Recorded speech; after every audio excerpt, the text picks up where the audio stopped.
Good morning. Welcome back to Sage and Stone Homestead. My name is Heather. I am not a morning person at all, but I made this pumpkin bread last night. This is an experiment that I am trying, and my husband expressed interest in trying it fresh. So I got up early to make the bread a little bit early. It looks like everything rose great, and if this works out and it tastes good and it's worth making, I'll put the recipe in the description box. Now this is sourdough, and it's got a little bit of tinge of orange to it. It smells just like our regular sourdough loaf. We just did our last pumpkin harvest out of our pumpkin patch, and we grew over 80 pumpkins. 80 pumpkins is what we harvested, and we did have some measure of loss, and there were some green pumpkins that we left out there. Our pig Chloe is loving them, so I'd say this was a very successful pumpkin year.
Yeah, this is not the whole wheat loaf, so it's a little lighter. Looks so good.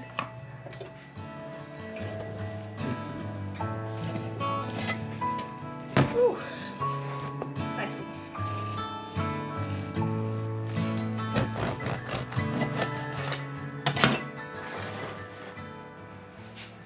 It's a little orange inside.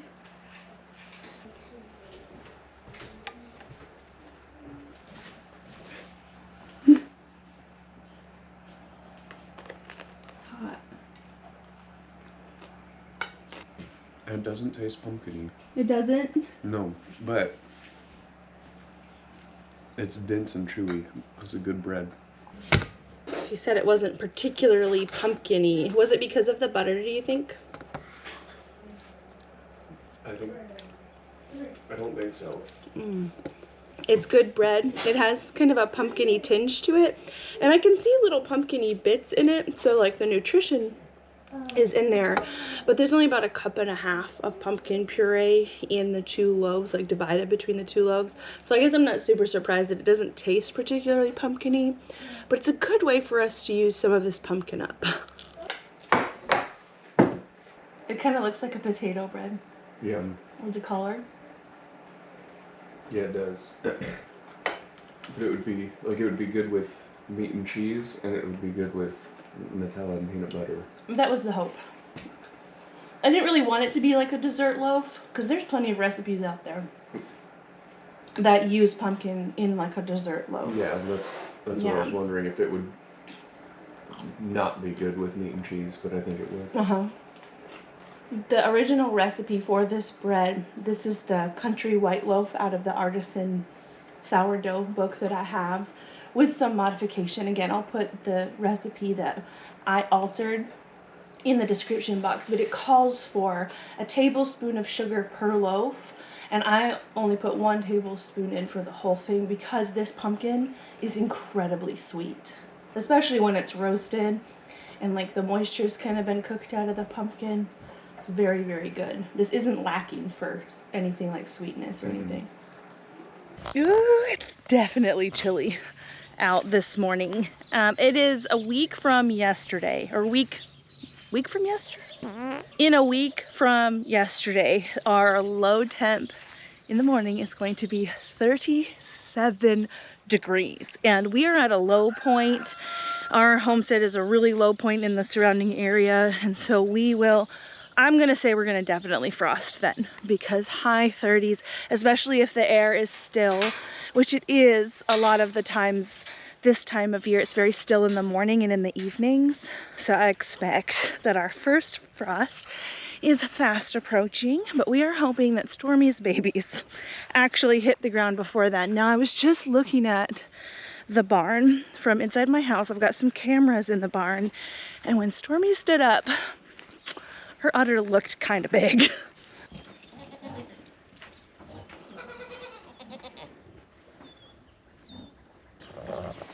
Oh goodness. Okay. No, see, she's got her ligaments still. But she's got some goo. No. Oh, lady. So as you can see, I have started feeding a little bit of hay.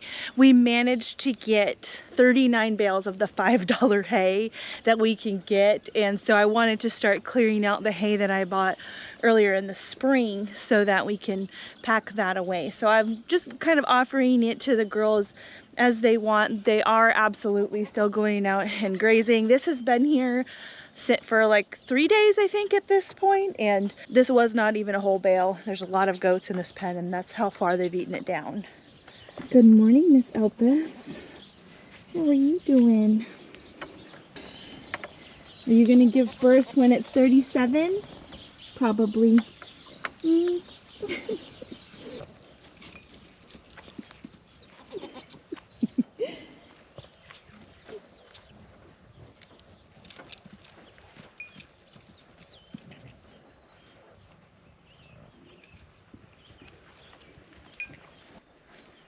Good morning, Chloe.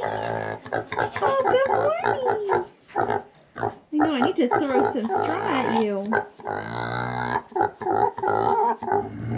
So it's been a couple of weeks since I tried to breed my rabbits, didn't really have success, and turn the light on in the barn. And that's been the best thing for us, to breed our rabbits when they otherwise don't just breed like rabbits are supposed to, or as they are said to. And I'm pretty sure we're going to have success today. One of the reasons that I took a couple weeks off is we did have another heat wave. The heat can make the bucks temporarily sterile, but it's nice and cool now, so I think the stars are aligned. Yep. Woo! Yeah, we've got success, at least with that one. Woo! Oh my goodness, he's just going and going. This bunny here.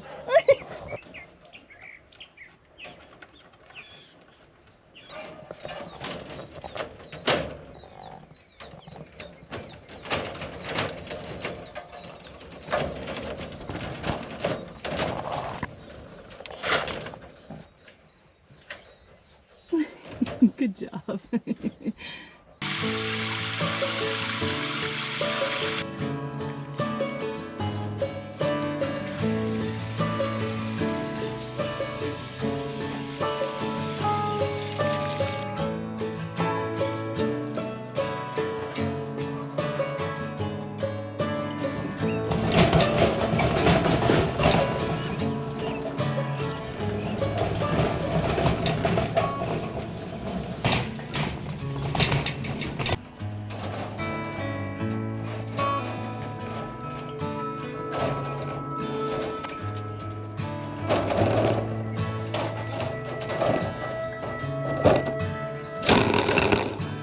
All right, so that wasn't too bad. We actually have 6 breeding age rabbits in our rabbitry. We have these 4 Californians here. The one on the end there, Jumper, she was bred, and then this is Delilah. She was bred. Delilah was bred back to another Californian, but Jumper was bred to the original rabbit that we had on our homestead. We bought Abraham in 2020, and I do know that he does have the albinism gene. It's recessive, but I think it's what's considered a dominant recessive. I'm not super savvy on rabbit genetics and color genetics, but that's what I think I'm remembering. So we might get some color, but we may not by putting him over her. It'll just be kind of a fun experiment to see. We did successfully breed one of what we call our pretty bunnies, that broken black, to another pretty bunny. He's a Rex type. He's not purebred, but he has the Rex fur. And so even if we don't get color coming out of Jumper here, we'll definitely get color out of that litter in 31 days. All right, so I've got a little bit of a wardrobe change because that shirt was covered in rabbit hair, but I need to be dealing with these pumpkins. So I'm gonna be doing a little bit of rubble canning today. I actually did this yesterday, canned up some pumpkin puree. Ruth Zimmerman with Homesteading with the Zimmermans has a video on canning pumpkins and squash with pureeing them, and I also have a recipe in my Amish canning cookbook, and the recipes are the same. This is rebel canning because you're not supposed to can anything thick like a puree from home. I have my own reasons that I'm comfortable with it. You're gonna have to do your own research and come to your own conclusions with that, but this is not an FDA approved recipe. I'll also link Ruth Ann's video in the description box too if you'd like a more step-by-step kind of process. So I have half of one of our Dutch fork pie pumpkins here. We've already scooped out the guts and I have roasted it. So what I did was I turned each half on its face like that, pierced a few holes, and roasted this at 400 degrees for about an hour. I knew it was done because I just took a knife and pierced the skin and it went through like butter. It felt like a cooked potato. And now, it's actually the next day, I let this cool overnight.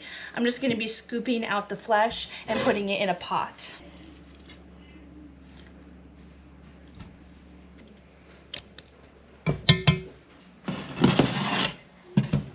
All right, so I'm gonna be pressure canning this pumpkin puree, and I would like to start with hot puree. So we don't quite have a puree yet, so while I'm heating this up, I am going to be blitzing this with my immersion blender, and I may or may not need to add some water depending on the consistency of the puree.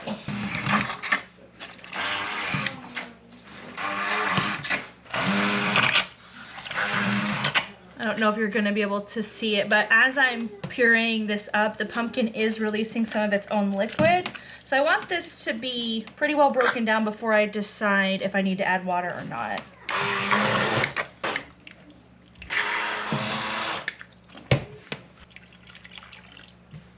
I'm going to add about a cup at a time. Let's see where we're at.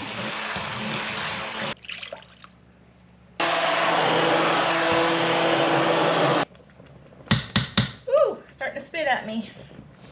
Turn that down. Normally I like to save my wide mouth jars to can things that need more of a wide mouth in order to get the contents out more easily, stuff like meat, but I ran out of the regular mouth lids yesterday. I do have some Tatler lids. I'm kind of just saving those for now. They are a tad bit fussy, and I do like the metal lids best when I have access to them. Here is the consistency that I have. It is looser than the canned pumpkin that you would get at the store.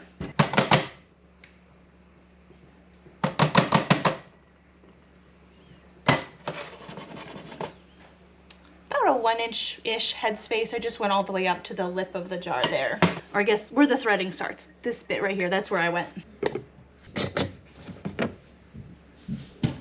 I am going to use my Nesco electric pressure canner to can up the pumpkin puree today, and because of that I can't get all of the pumpkin canned at once.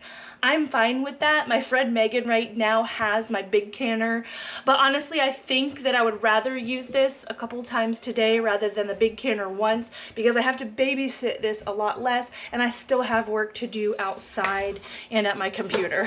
This canner does need me to add 8 cups of water in order to run it. Now we've got that loaded. Gotta put the lid on.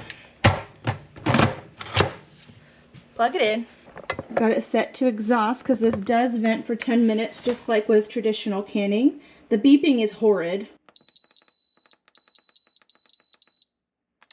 So the only babysitting that I'm going to need to do with this canner is at the beginning. It's going to get to a nice pressure where it's steaming on the inside. The canner's going to recognize that, and there's going to be a countdown. It's going to count down for the 10 minutes.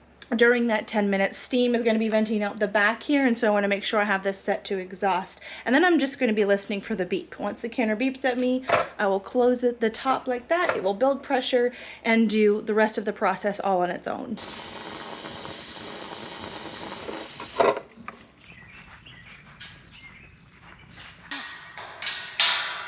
My husband Levi put in this gate and some fencing where we didn't have any to close off this side of our property. Our whole property is fenced in, and so we're trying to find little pockets where we can put in gates and things to help give our goats like more free reign of the grass that we have here, the resources that we have here. So now that that's closed off, I think what I would like to do is actually let the boy goats have this whole back area back here, which will include this area. This is what I call the lane. This is a garden area. I really only have these melons here right now, and they are sad and going by the wayside. We're gonna have a frost in about a week, so I'm not really worried about them. Plus, I think the goats are really gonna do a good job helping me like clean this area up. There they are now. And in the past, they've done an excellent job helping me clean out around the outside of the greenhouse. Like, see all that there? I'd love to put them to work. I know you guys want grain, but I'm gonna close the greenhouse and let you out, I think. We have a lot of this really nice winter grass that it would just be a shame to start feeding them hay sooner than I had to.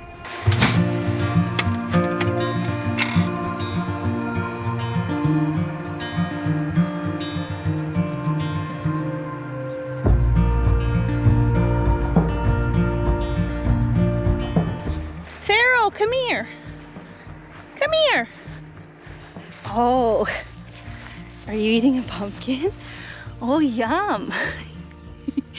Good find. They broke into a green pumpkin. It's about time you guys did that. It took you forever. Come here. I want to show you something.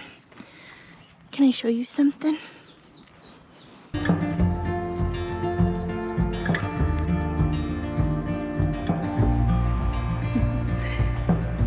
It's yummy, huh?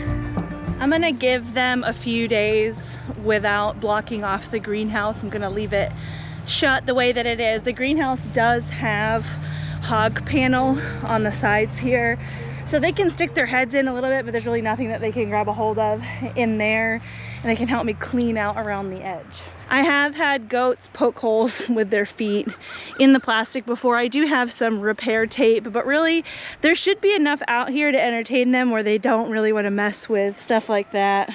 And then after a bit, once they've cleaned it up, I will kind of fence this area off, and they'll have free range back here for the whole winter. And maybe we'll be able to let Chloe out back here. Chloe, our garden pig. Hi, sweet girl. Yeah, I just want the fence up first. Yeah. Oh, no, ma'am.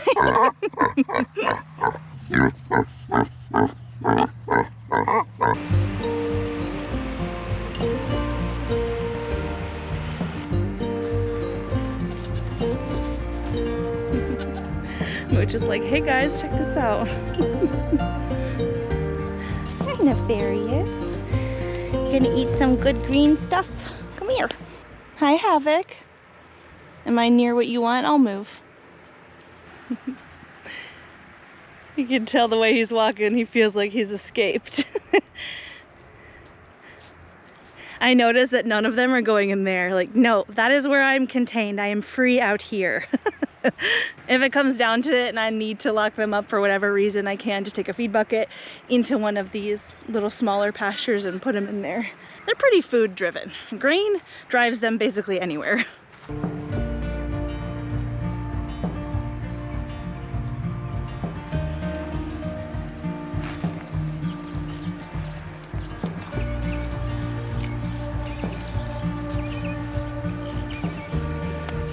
Okay,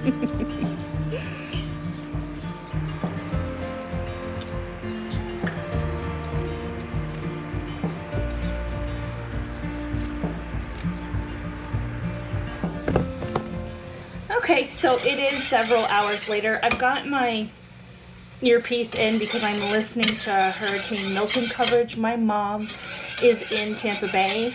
She's not in a flood zone, but very high winds and things, so I'm trying to pay close attention, but I'm also making dinner.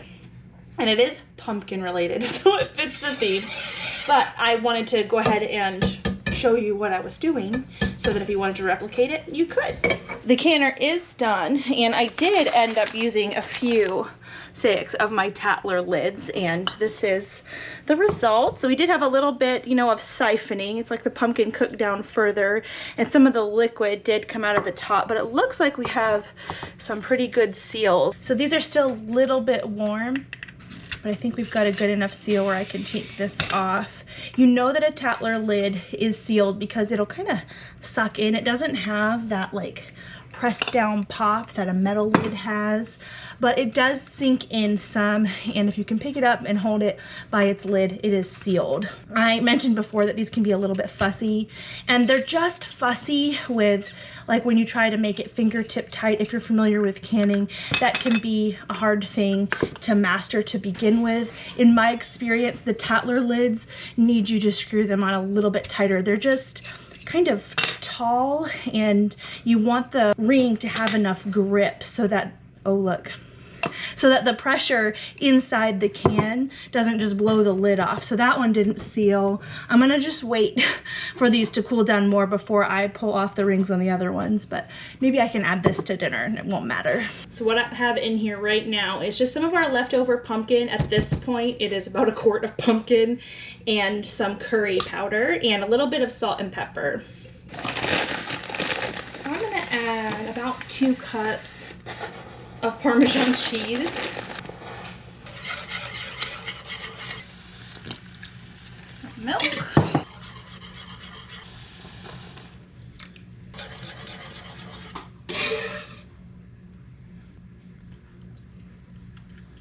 A little bit of more salt, maybe a little pepper. Maybe no pepper. That curry's enough, but definitely some salt.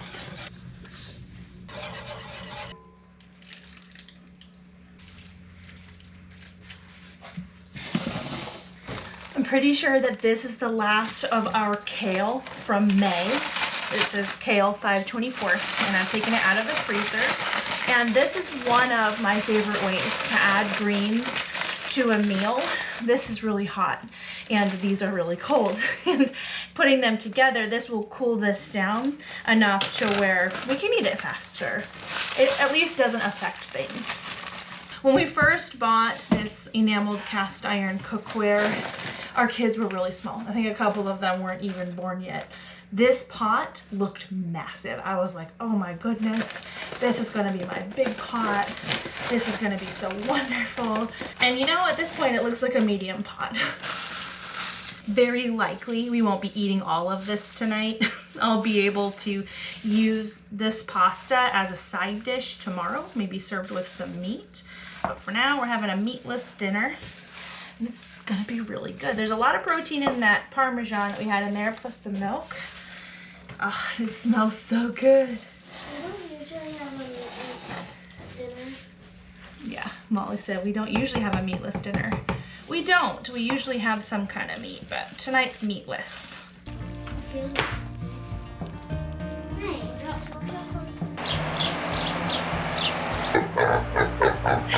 Chloe.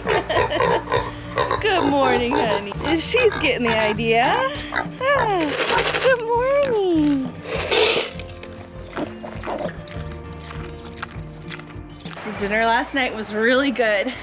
Levi agrees that it's going to be awesome with something like ham for dinner tonight. Those leftovers, so that's the plan. Coming out to check on Stormy. She's not in the barn, so I imagine she's not in like at least an intense state of labor.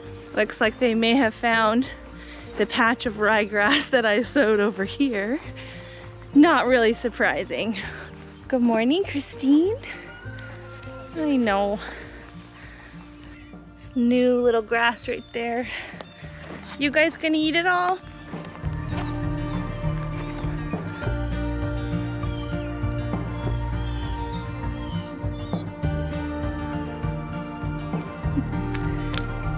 Good morning. How are you? Pretty sure we're gonna have to put up some kind of barbed wire or something right here. This is where the boys are at. And we're gonna check and see around the greenhouse and see how much they've eaten in a little bit. But this is my husband's shooting berm. He does target practice into this hill, and it's a little bit close to the fence over here. I feel like he could scale it for sure if he really wanted to. Thankfully, a lot of the girls in this pen are bred. Hi, Stormy. How's it going? Tight ligaments. Okay.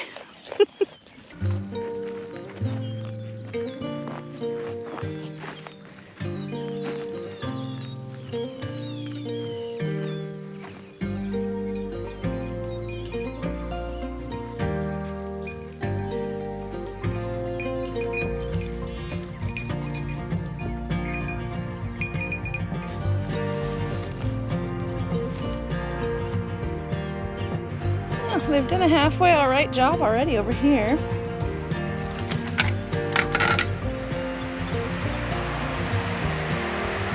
So all in all, we harvested 80 pumpkins from the pumpkin patch. And clearly there's some out there that the goats are able to eat. And so we have a lot. We've got more pumpkins than we need. All I wanted was one pumpkin.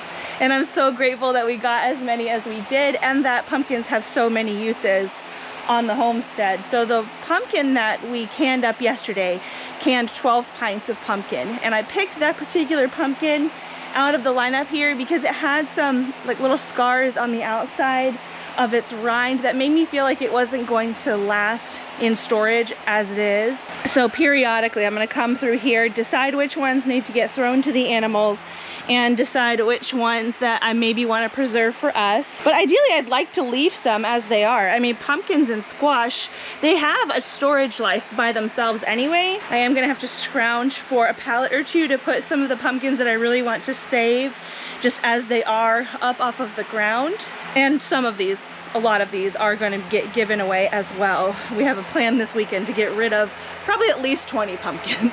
Also, a quick update on Hurricane Milton and my mom in Florida, in Tampa. She's fine. She's in an area of Tampa that isn't a flood zone. She said the winds were really bad for quite a while yesterday, and the rain was really bad for quite a while, but she's fine. There's 3 million people without power right now, and she's not one of them, which is kind of incredible. So all is fine there, at least for my mom. Prayers going out to everybody affected by all of the crazy storms that have happened this year, especially Hurricane Helene and Hurricane Milton. And yeah, the goats still have some work to do around the greenhouse, but then I'll block them off. Stormy will deliver eventually. And I appreciate you guys joining me on the farm today and yesterday. I'll see you guys again soon.